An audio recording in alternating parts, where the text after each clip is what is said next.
2017, we just elected slash been had a tyrant imposed upon us.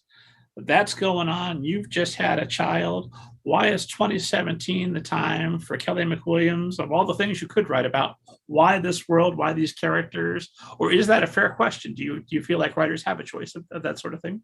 I've been really thinking a lot about that lately because I'm trying to choose my next project, and I honestly would love to believe that we don't have choice. Then it's whatever the muse throws at you. You work through it and you manifest it. But well, then it doesn't work out. It's the muse's fault. Right. Somebody to blame. Right. Exactly. The muse did not give me a bestseller this year. But it's I don't know. I mean, I do think about writing as it's my way for working through what really scares me. It's like a lucid nightmare, a lot of the times. And I do write a lot of horror and a lot of ghost stories, and I'm reckoning with things that really upset or destabilize me. And I do notice that they tend to generally follow a lot of like current events or else, major life events. So I think, becoming a parent, I was really reckoning with that with AGNES and how she is with Ezekiel. She's sort of his main person and responsible for keeping him alive. And I had just had this little critter that I needed to keep alive, and while also keeping, your own soul and your own self alive and staying connected with, those things that are greater than you.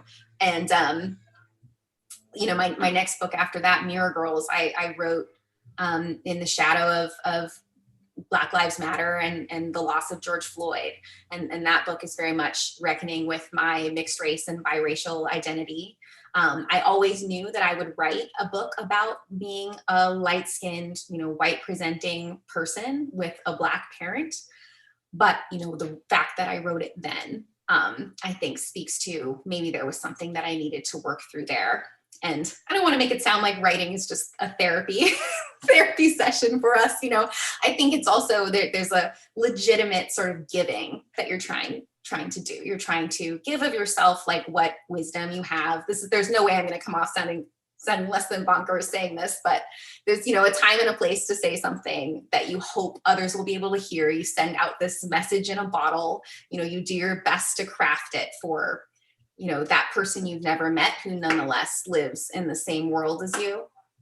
And so I think that's, it's just all sorts of different things. It's a really complex question. Well, even I don't know, your mileage may vary, but it's been my experience that I'll say, well, I'm not going to do that this time. I've resolved all of my issues. That's obviously that no longer will I be plagued by any of those wrong thoughts that I used to have. All right and correct starting now. But if I want to write a simple, straightforward narrative, none of my personal stuff's going to get in there. By the time I get to the end of that book, it will have snuck in without my intending it. Isn't it amazing? Yeah. And if you really want to look in a mirror, like a true mirror, it's read the last novel that you wrote. You will see things in there that you had no intention of putting in there, but there they are. And actually, I find, like, I don't know if this is true for you too, but the more books you write, the more you start to see like the repetitive themes, the things that I return to again and again, whether it's like tropes or ideas or characters. There are things that just seem to need to come out in any novel that I write. And I've heard this from my mother too. She said, like, well, looking back on all the books I wrote, people say they're so different, but she sees ways in which she's trying to get at the same thing or send the same message in these different ways. And that it can really kind of startle you to see what you're trying to say without necessarily meaning to say it. And I'm sure that's the art bit. If not the muse, that's the, whatever is in the unconscious going on. I'm convinced that all of my novels are zombie novels. I just church up the zombies, and they seem to be something else because ultimately I am afraid of other people. And with good reason, I might add. Totally fair. Terrifying.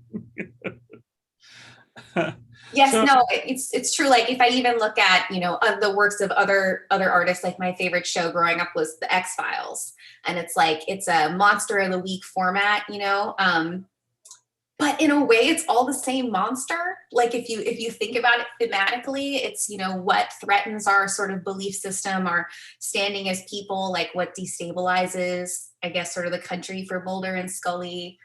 It's I think sometimes these like anthology stories, or the Twilight Zone is similar, can tell us a lot about like what we're scared of, and really without meaning to, because we try to make different monsters.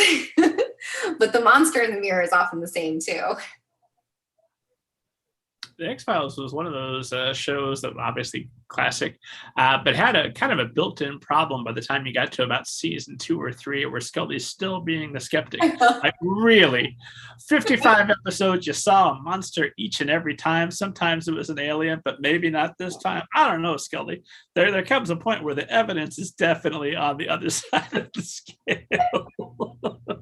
It's very true. That was for sure the built-in problem there.